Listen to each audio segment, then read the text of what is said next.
Oke, assalamualaikum warahmatullahi wabarakatuh. Balik lagi di channel Waugeng. Episode kali ini saya kedatangan Mio karburator. Nah, untuk masalah atau problem pada motor ini sering menghabiskan oli, ya, Dan kata beliau kalau pagi itu ngebul asap putih, ya. Kalau pagi itu malah banyak sekali asapnya, tapi kalau sudah panas itu ya berasap, cuman nggak terlalu ngebul-ngebul banget, ya. Dan dari segi suara mesinnya memang sudah saya coba, itu masih halus, masih enak kawan, ya. Itu untuk bagian permesinan, ya. Terus juga beliau mengeluhkan ada semacam suara di bagian CVT, ya. Jadi ada semacam suara di bagian CVT. Ini tadi saya dorong atau motornya itu tak tuntun, ya kawan, ya. Itu memang bunyi, ya. Kalau roda belakang kita putar, coba ya. Bisa muter ya. Sebentar. Tuh ada kayu gini, ya.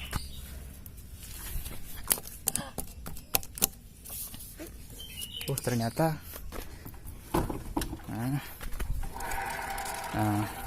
nah ini kawan,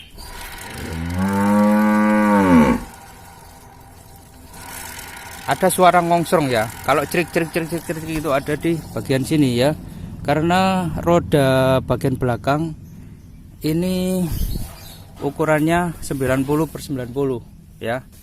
Jadi gede, harusnya kan 80/90, ya. Nah, ini kalau bunyi kericik-kericik,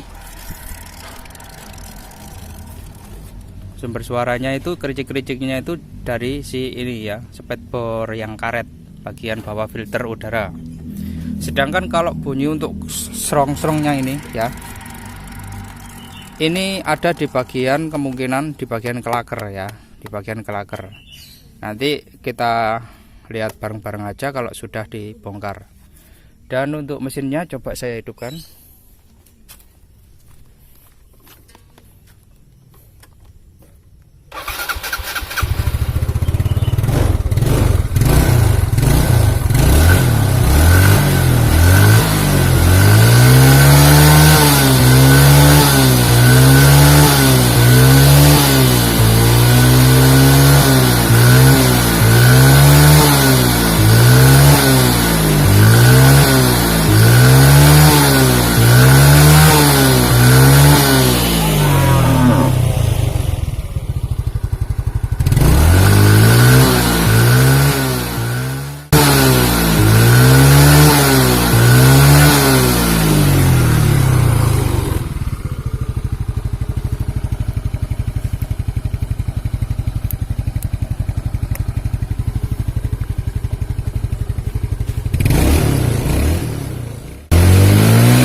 Oke, yang pasti ngebul, ya kawan. Nah, kayak gitu, asap gitu, ya jelas saja menghabiskan oli, ya kawan, karena olinya ikut kebakar, ya. Dan dari segi suara motornya itu sebenarnya masih halus, ya. Nah, kalau kita biarkan langsam gini, nah sebenarnya itu motor itu halus, ya.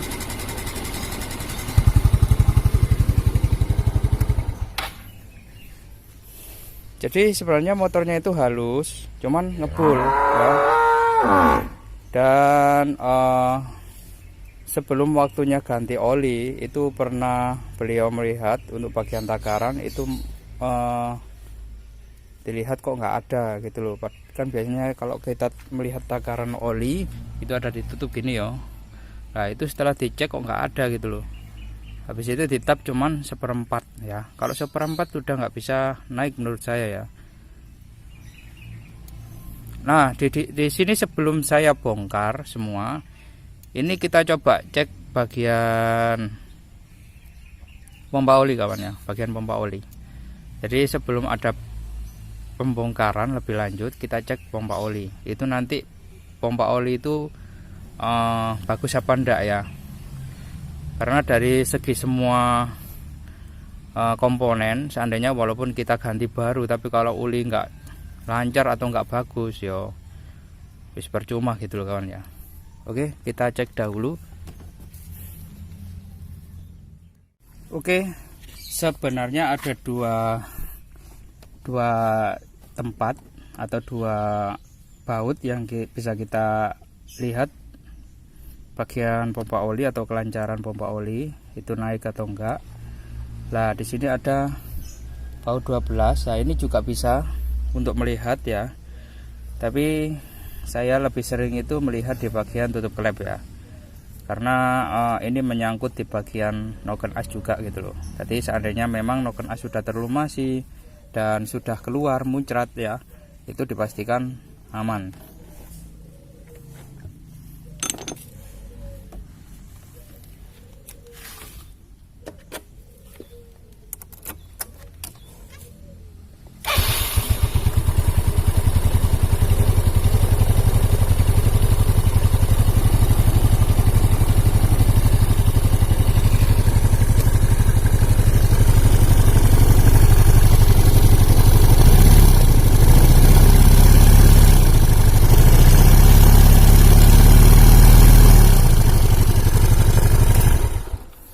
Oke, oli keluar, bertanda aman ya. Oke, langsung saja kita bongkar. Oke, di sini saya akan coba bongkar mesin ya kawan ya. Nah, biasanya kalau kita bongkar Yamaha Mio kayak gini atau motor matic itu kan kita keluarkan total ya, baru kita bongkar di bawah ya.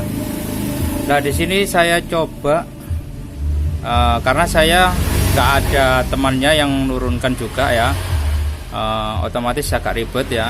Nah ini saya coba cari cara lain agar mudah ya. Seperti biasa, yang pertama cover samping itu kawan-kawan lepas ya. Jadi cover samping kanan kiri kawan-kawan lepas, ini juga ya, bagian atas lampu. Terus untuk lantainya, lantai bagian atas bawah itu copot ya. Terus habis itu kabel gas sama cuk jangan lupa kita lepas ya. Ini habis itu kabel-kabel ini, kabel yang bersarang di sini ini kita lepas. Terus jangan lupa ya, kita pastikan nanti mengembalikan itu seperti semula ya. Jangan nggak seperti semula. Jadi pastikan seperti semula. Kayak ini tadi sudah di luar jalur, harusnya itu masuk ke sini ya. Tapi ini tadi di luar sini ya. Nah kita harus pastikan sesuai standar pabrik ya. Oke, ini setelah kabel-kabel knalpot ya, knalpot ini ya kawan ya. Ini knalpot kita copot dahulu ya.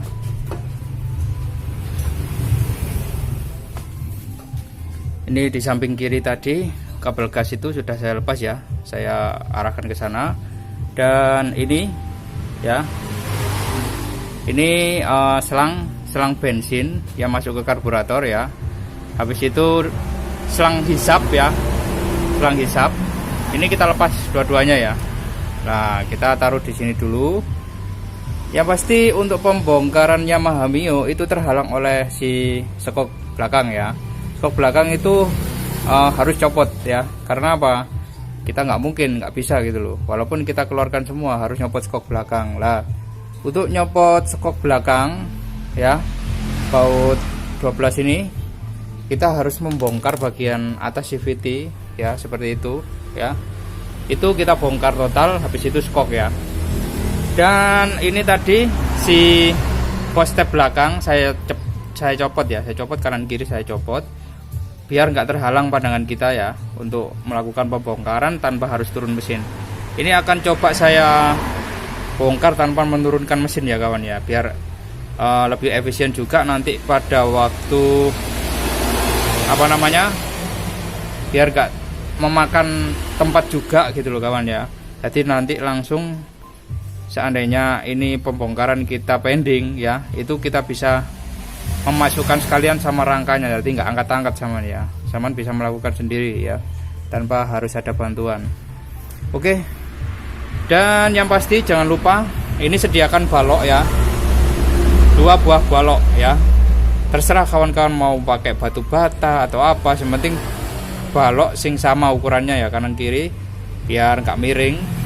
Ini sebagai acuan agar kita nanti bisa ngelepas si filter udara ya.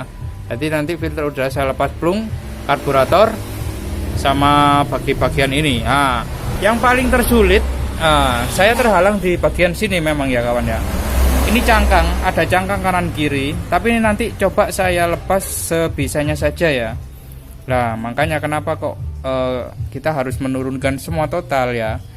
Padahal kalau sebenarnya kita bisa dengan cara seperti ini ya seperti ini aja, nggak usah turun total gitu ya. Mungkin ada yang berpikiran, wow itu terlalu ribet ya. Wis terserah kawan-kawan saja ya. Kalau menurut saya malah lebih simpel gini ya. Kita bisa nyopot ya, bisa nyopot tanpa harus turun mesin ya. Ya wis gak oyong-oyong rangkap pisan gitu ya. Oke, sekarang waktunya kita bongkar dulu untuk bagian atas, bagian karburator sama filter udara. Kita lepas.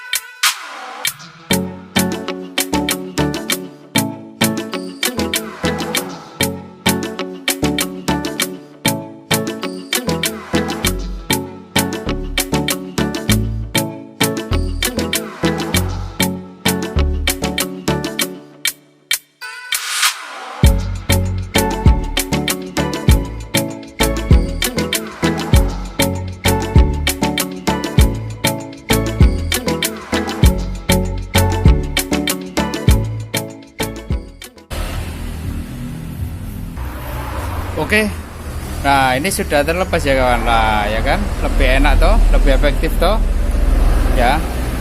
Jadi sekarang saya tinggal membongkar mesin ya. Nah ini sudah padang, sudah kelihatan jelas ya. Nah ya, dari sisi sini juga sudah kelihatan ya. Nah, oke, kawan-kawan bisa membongkar di segala penjuru atau segala arah ya. Oke. Nah ini sengaja memang kunci L bautnya saya lepas nanti sekalian ya, soalnya kalau sudah bongkar di bagian depan ini otomatis saya menaikkan lagi si bagian sekok ya. Memang sengaja tadi itu saya pasang lagi bautnya karena untuk bagian baut-baut yang terselip itu yang terhalang oleh rangka ini itu nggak bisa terlihat ya. Jadi kita cari memang harus kita carilah sendiri ya, kita ngakal sendiri. Oh gimana sih caranya agar bisa bautnya itu untuk meraih baut yang terselip itu gimana gitu loh kawan ya. Oke, ini mudah sekali ya. Jadi ini tinggal tak pasang aja baut skok, nanti sudah bisa bongkar bagian depan ya. Oke, mudah toh.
Oke, alhamdulillah sudah terlepas semua ya, bagian silinder blok dan juga silinder kopnya.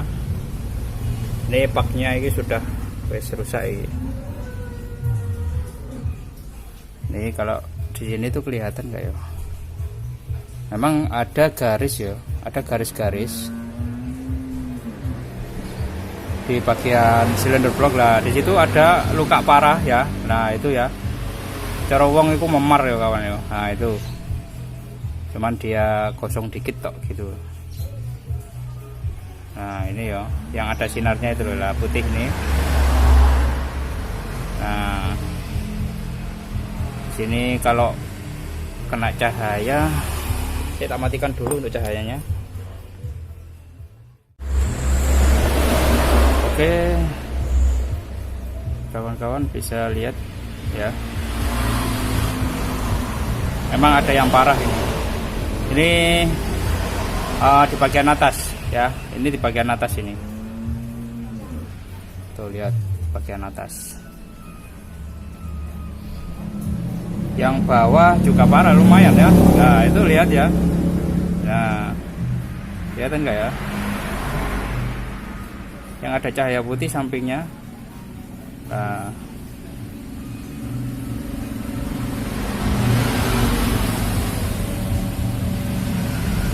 oke, wes pokoknya kelihatan lah di sini. Untuk bagian piston, untuk penampakan piston seperti ini.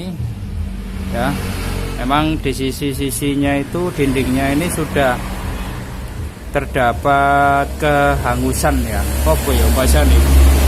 Pokoknya hangus ya kawan ya, lu kan lihat toh ya penampakannya. Ini nanti copot dulu, mau lihat oversize berapa. Untuk bagian silinder kopnya, ini kalau ngerti nggak kocak atau enggak atau oblak ya, untuk bagian klepnya kita harus bongkar dulu. Dan untuk membongkar bagian temlar ini, kita lepas temlar ya nggak popo, nggak dilepas ya nggak ada masalah, terserah sampean. Kalau lebih enaknya itu dibongkar semua, karena kita kan melakukan pembongkaran ya, kita cek semua gitu loh. Seandainya memang ada keausan, kalau bisa diganti ya. Oke, saya sudah pernah bikinkan tutorialnya bagaimana cara mengambil ini si temlar.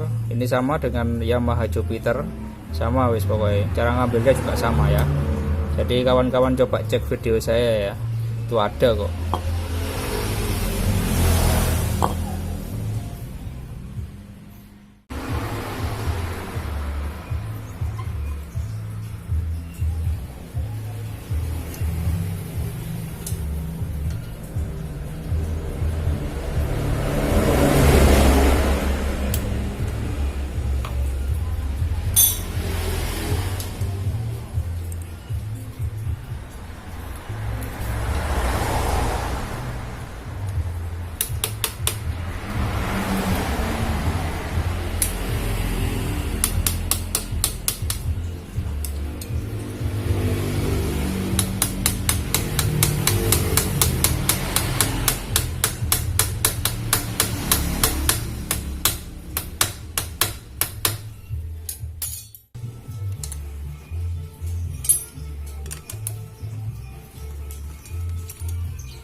Oke, nggak tahu ini tadi kenapa kok agak susah keluarnya. Biasanya kita ketok pakai obeng ya, atau alat semacamnya lah. Gini duk gitu sudah keluar ya. Ini kok tadi Gus, nah ini seret sekali yo. Nah ini nggak bisa, ini kita keluarkan lagi ya. Mungkin motor ini pernah kehabisan oli dan sempat ada macet dikit ya. Nah ini masuknya aja susah loh kawan. Nah ya, ini saya ketok gini susah.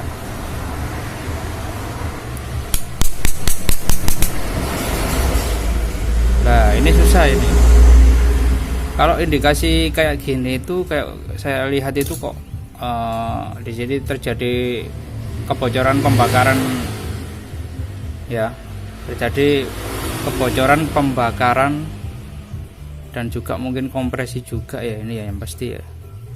Tuh lihat tuh parah sekali ya. Ini hangusnya itu benar-benar hangus dan di sini ada kerak-kerak. Kerak-keraknya itu sampai melekat ya. Ini kalau saya raba itu sedikit ada, nah ini sedikit ada kayak brojel gitu loh kawan ya. Nah ini kayak ada yang menghalangi gitu loh, jadi gak mulus. Ini kita lihat prosesnya itu berapa.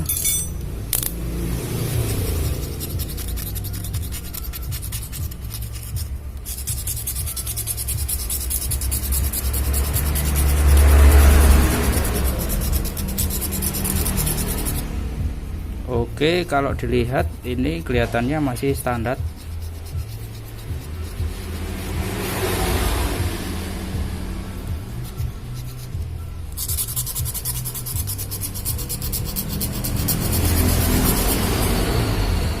Oke, di sini belum ada tanda-tanda tulisan, cuman tanda panah ya di sini ya, yang nggak hilang. Dan ini kemungkinan masih standar kawan, oversize-nya ya, masih standar. Ini nanti coba.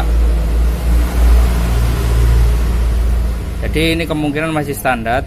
Ini nanti coba saya bawa ke tukang kolter kalau masih ada oversize lanjut 25, dan nanti tanya juga di bagian penjualan spare part itu ada gak yang oversize 25. Soalnya bulan-bulan kemarin itu kosong di daerah saya ya, adanya itu oversize lanjut 50. Kan memang ada urutannya ya kawan ya, 0, 25, 50, 75, 100 ya. Jadi ada urutannya gitu kalau oversize lanjut.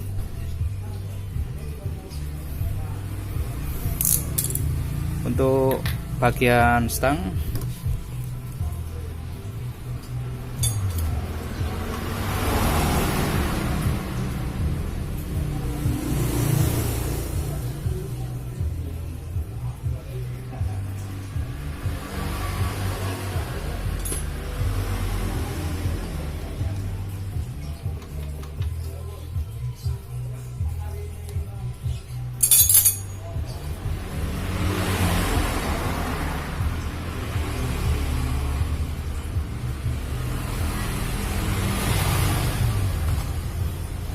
oke, untuk setangnya aman. Kalau oblak kanan kiri itu wajar, tapi kalau terlalu banyak juga gak baik gitu loh. Dan ini kalau saya lihat bagian tensioner,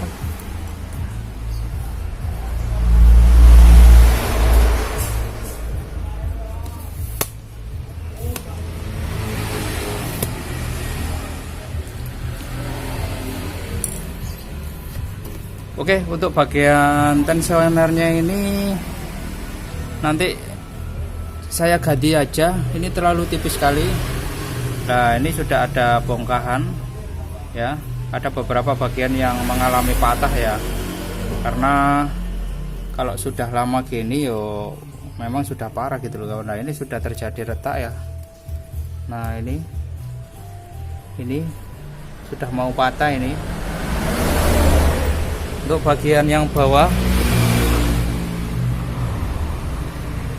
oke, sebenarnya nggak ada masalah di bagian bawah, tapi nanti tak ganti aja lah ya. Kalau kita ganti tensioner harus bongkar ini dulu ya kawan. Nanti sekalian untuk pengecekan bagian sebelah gardan atau CVT ya. Dan ini nanti coba berlanjut ya, saya bongkar dulu bagian klep-klepnya. Oke, ini sudah terlepas ya kawan dari headnya. Dan coba saya lihat itu nggak ada yang rusak, jadi nggak ada yang perlu diganti ya. Kalau kayak gini itu pembongkaran itu wis pokoknya sama cek kabeh ya. Dan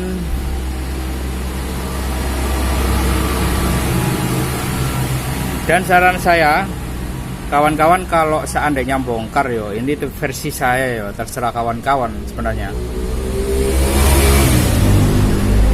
Kalau ada pembongkaran kayak gini ya, itu kawan-kawan bikin pasangkan lagi seperti semula ya. Seandainya si pen temler sama temler ini pasangan iki yo, si sebelahin atau out. Nah, wis sampean balekno asli nih ya. Jadi sampean kembalikan ke asalnya pada waktu kita bongkar ya. Itu lebih enak biasanya gitu.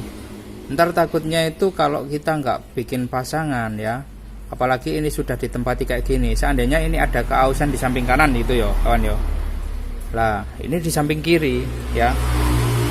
Nanti kalau kita nggak pasangkan lagi seperti semula, akhirnya ausnya itu berubah lagi ya. Akhirnya kanan kiri aus, akhirnya oblak lah gitu loh. Jadi ada baiknya itu kembalikan lagi seperti semula. Jadi kalau di in ya di in, di out ya out gitu loh kawan ya. Jadi jangan dibolak-balik. Kalau bisa itu. Untuk bagian noken as, oke, nggak ada masalah. Ini ada baret dikit, tapi nggak ada masalah. Profil masih oke. Ya. Untuk melihat bagian bos klep oblak apa atau enggak ya, itu kawan-kawan harus pastikan ngelepas ini dulu ya. Jadi wajib ini ngelepas ini ya, jangan nggak dilepas ya.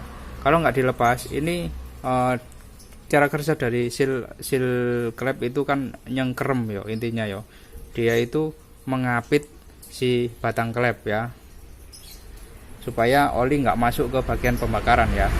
Intinya gitu. Jadi sama lepas ini sama noblak gini, dikit aja, keluarkan dikit aja gini ya, karena nggak mungkin lah klep itu keluar segini ya, mungkin hanya beberapa mili lah ya, tergantung dari si noken asnya itu berapa mili. Oke.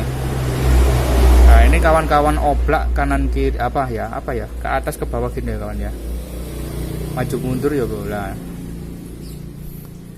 Oke, karena ini menggunakan per klep cuman satu ya, jadi ada oblak dikit itu nggak ada masalah ya. Tapi kalau untuk motor ini menurut saya itu masih rapat semua ya, kanan kiri masih rapat. Seandainya ada oblak dikit gitu aja ya, dikerasa kan kerasa gini kawan ya. Kalau kita oblak-oblak, kalau ada dikit gitu aja wis biarin, nggak ada masalah. Intinya kalau kita pakai per klep satu itu jangan terlalu rapat juga bagian klep ya, itu bahaya. Soalnya dulu saya dulu pernah punya pengalaman seperti itu. Saya bikin rapat malah macet ya, karena pakai per satu ya. Soalnya dulu itu sudah saya riset, saya bikin riset ya, pakai bos klep yang rapat sama enggak itu beda ya. Kalau sepan gitu aja ya, kalau pakai per satu itu malah lebih enak ya, tarikan juga beda gitu loh kawan ya, nggak berat. Dan dipastikan juga resiko macet itu nol gitu loh ya, resiko macet selagi sirkulasi oli nggak ada masalah gitu ya. Oke, intinya nanti ada penggantian di seal klep, packing block, packing head juga, sama itu piston ya, saya coulter, dan oli juga ya pastinya ya. Untuk bagian CVT nanti kalau sudah ada penyelesaian di bagian ini. Oke. sorry. Oke. Kebetulan juga saya di sini mau ngambil tensioner ya kawan. Karena tensioner mau saya ambil, saya ganti. Dan yang pasti juga saya ada penggantian di bagian laker puli belakang. Untuk bagian ini kan otomatis kita nanti ngambil ini ya kawan ya, untuk eksekusi baut yang ada di dalam itu, baut karet tensioner. Sebelum kita eksekusi itu kita ambil ini ya kawan ya. Jadi ini kita copot semua untuk bagian puli, karena nanti ada penggantian di bagian klaker. Dan jangan lupa ini sobek ya, pakai silet atau apalah. Intinya ini kita lubangi gini, karena kita harus ngambil ini dulu ya, gigi penghubung dari dinamo starter menuju ke bagian gigi sini ya. Jadi dinamo starter penghubung terus ini ya. Nah, untuk mengeksekusi ini kita harus ngambil ini dulu karena biar mudah ya. Kalau ini nggak kita ambil, susahnya ini nggak bisa muter ya. Oke, caranya seperti ini. Ini kita copot. Nah, ini one way ya, namanya one way. Ini ada pelorannya. Ini kita lepas. Nah, ini ada pelorannya ya. Jangan sampai hilang ya. Terus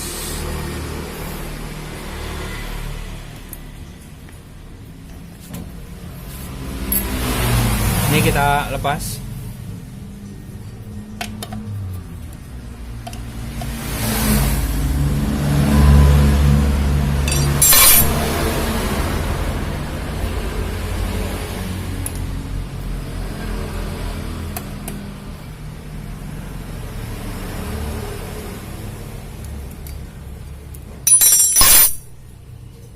Oke, kita ambil. Oke, di sini biasa terdapat ring. Nah, ini ringnya itu depan belakang ya kawan. Ini yang depan, yang belakang jangan sampai hilang. Ini tipis sekali. Nah, ini kita ambil karena di sini terdapat klaker ya, terdapat bearing. Nah, ini bautnya. Kalau kita eksekusi baut ini di sini nggak bisa kawan ya, harus nyopot ini. Oke, cara melepas ini susah iki ya, ngepres sekali. Caranya mudah, seperti ini. Kawan-kawan sediakan kunci L ya. Kita cari, nah ini ada semacam logo ya. Ya terserah sih, cuma ini sebagai tanda aja. Kita jungkit gini ya kawan ya. Kita jungkit ya, kita jungkit pelan-pelan gini. Ini terus gantian. Berarti ini patokannya di sini, sama seperti kita nyilang ya. Nah seperti ini. Terus bagian sini kita ambil terus gini.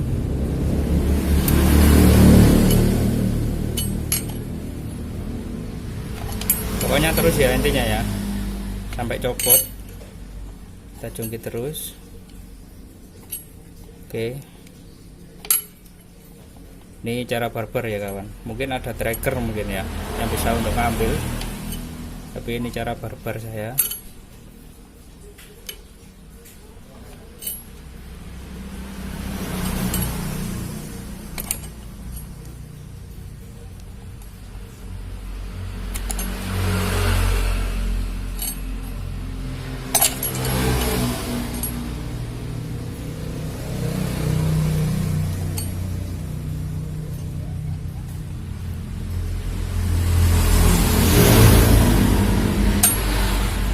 Oke, kurang dikit ya.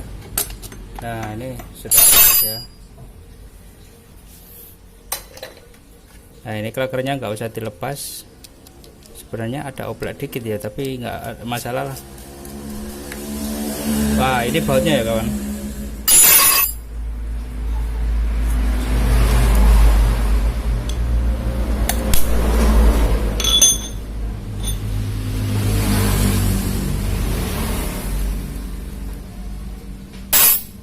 Oke.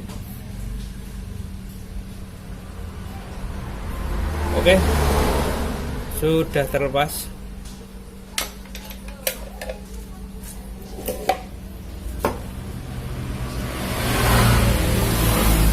Jadi untuk video ini nanti saya bikin beberapa bagian episode ya kawan. Mungkin 2 episode kalau bisa. Itu karena ada kawan subscriber yang menanyakan, minta dicepetkan ya. Intinya itu videonya minta dicepetin lagi gitu loh ya.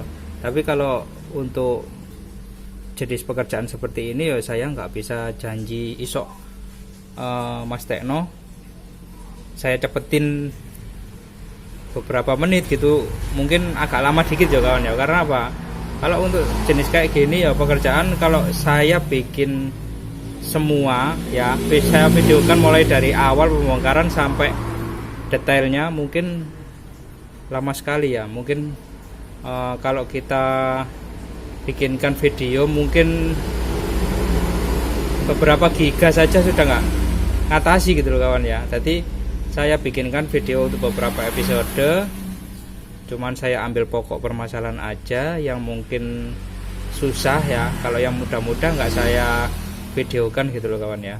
Jadi mohon dimaklumi saja ya. Oke, nantikan episode berikutnya untuk bagian perakitan ya.